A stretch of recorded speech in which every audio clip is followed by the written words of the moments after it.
When I left Claire's house that morning, I thought I had finally reached the end of the mystery. I was wrong, for the next 2 days. I stayed in a small hotel near the town where I had lived before moving in with Claire. I needed time to think about everything I had discovered.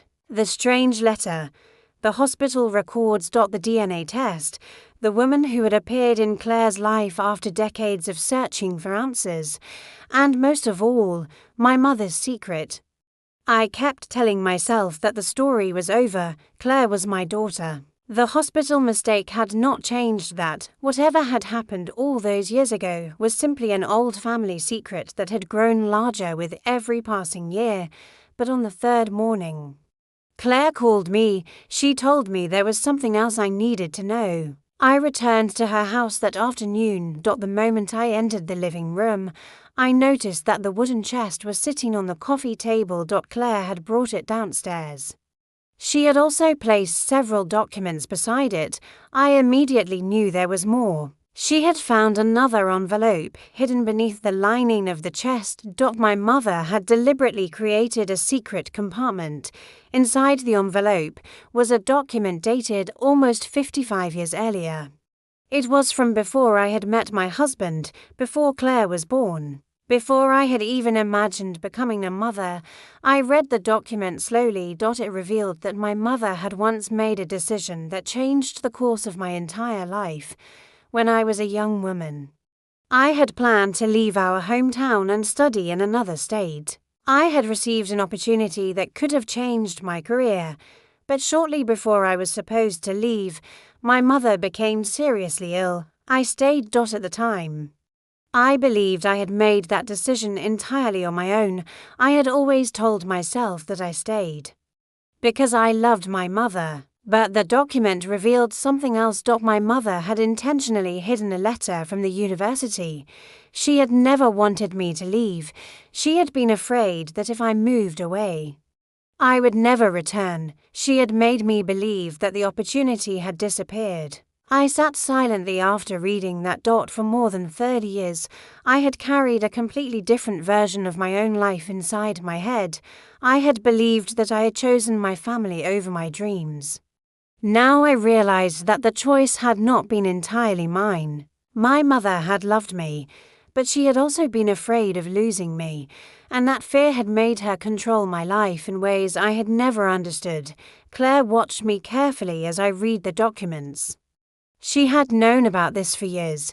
That was why she had been so afraid to show me. She knew I would be hurt. She knew I would question everything, and she was right. For several days afterward, I felt angry, not only at my mother. At myself.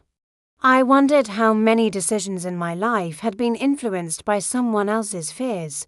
How many opportunities had I missed?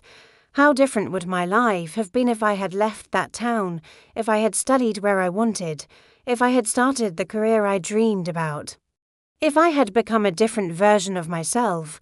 But eventually, I realized something important. Knowing the truth could not change the past. It could only change what I did with the years I still had.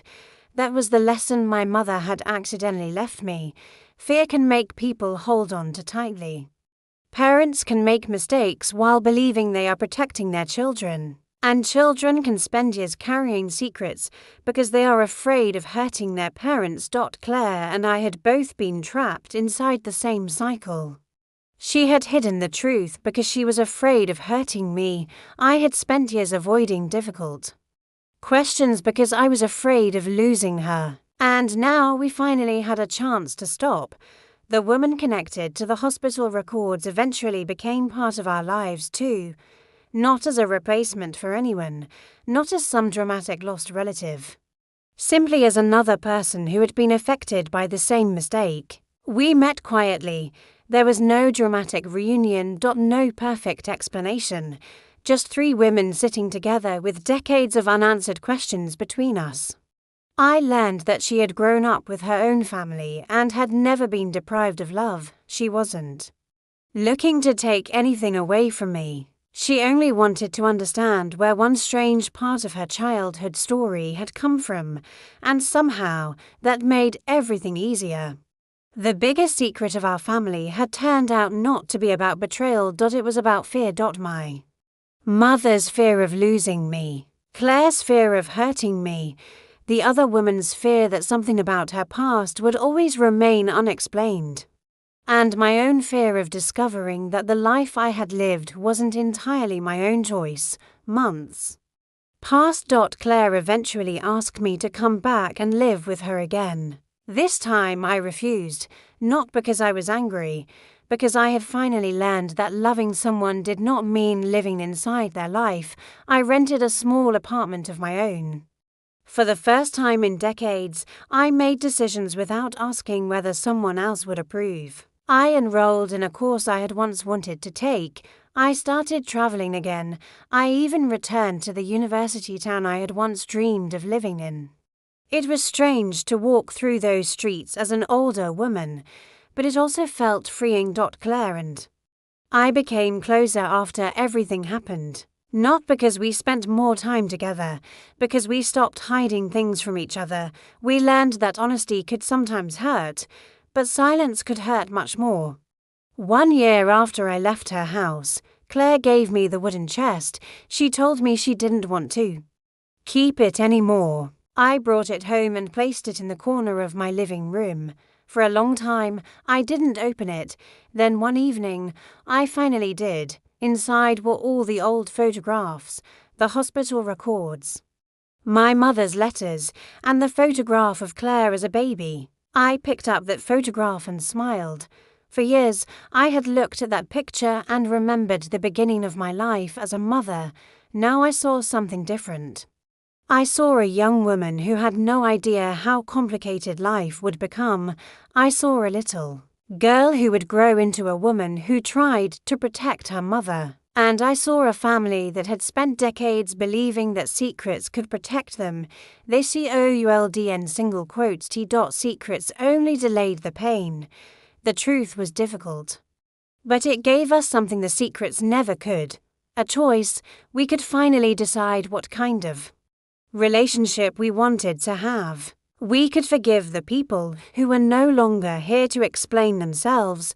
We could accept that our past would always be part of us without allowing it to control our future. Today, I still have the wooden chest, I still have my mother's handwriting, and I still have that photograph of Claire, but I no longer see them as reminders of everything I lost.